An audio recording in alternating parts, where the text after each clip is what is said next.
Within forearm passing, we think that there are some principles associated with this skill that help us define how we want to execute the skill mechanically.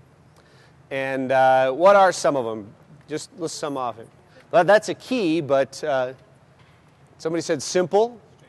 So simple biomechanical movements, and maybe that's something we want to carry through to anything we do, that we'd like to simplify those skills or those fundamentals to the highest degree possible. And why is simple a good kind of thing to pursue? Why are we interested in simple? So there's some, we can replicate that skill more easily if it's simple. Josh? You have split seconds to react to the serve at times. The most efficient path. Okay, so it reduces the time requirements to execute that skill.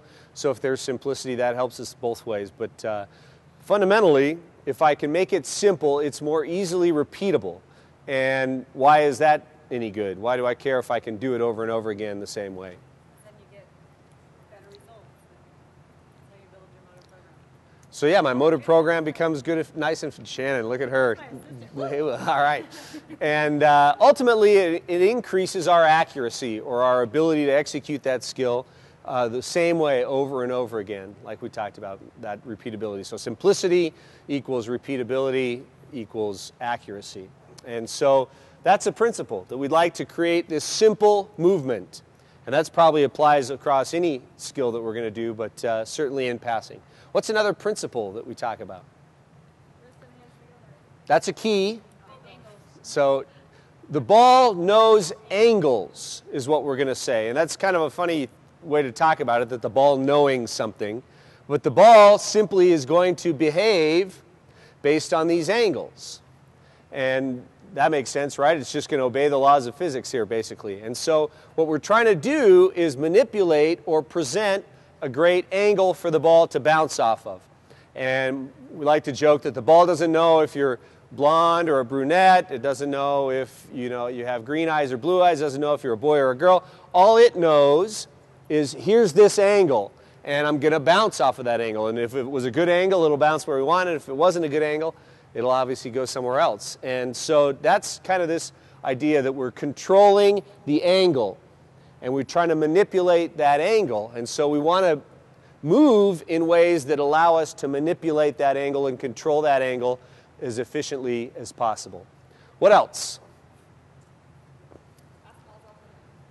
Okay, so that's a nice principle, that if we can keep things off the net, we're more likely to be able to play the ball on our side of the net, obviously.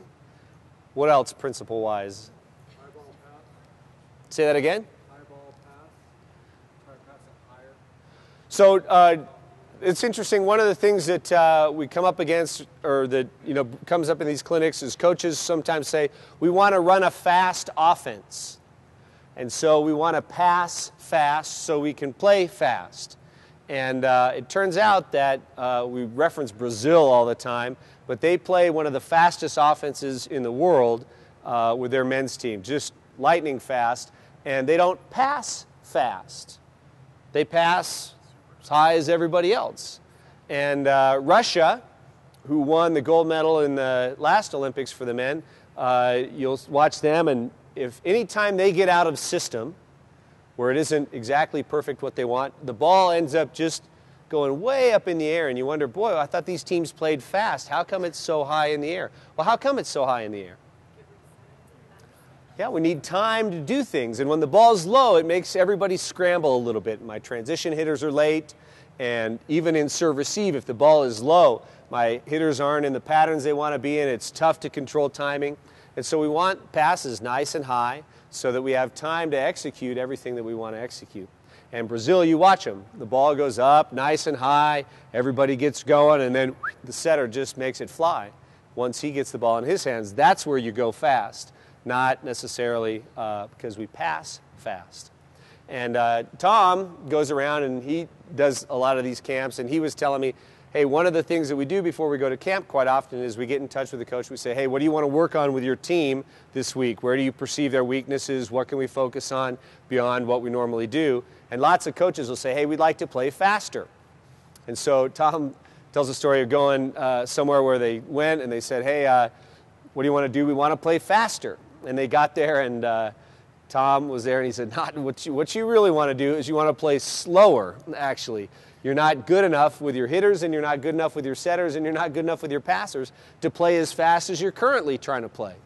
And so they were trying to get him to go slower always. So not necessarily faster is better. We'll talk about that too. But what are some of the other principles in your manual here? I know there are a couple more that were.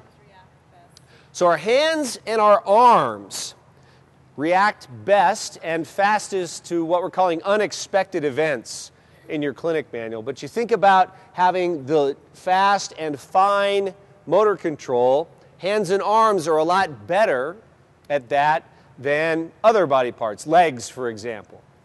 And so hands and arms, not only do they react fastest and best to these unexpected events, but they also have better kind of touch, fine motor control than our legs do. And so we'll talk about that a little bit more. And so really, what are we trying to control when we're passing? We're trying to control where the ball goes, right? And we're trying to control how hard it goes there.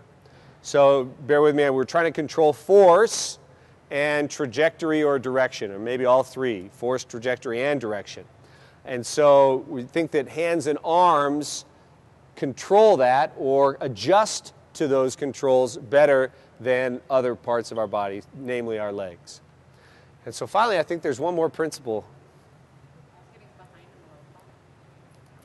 I don't think so.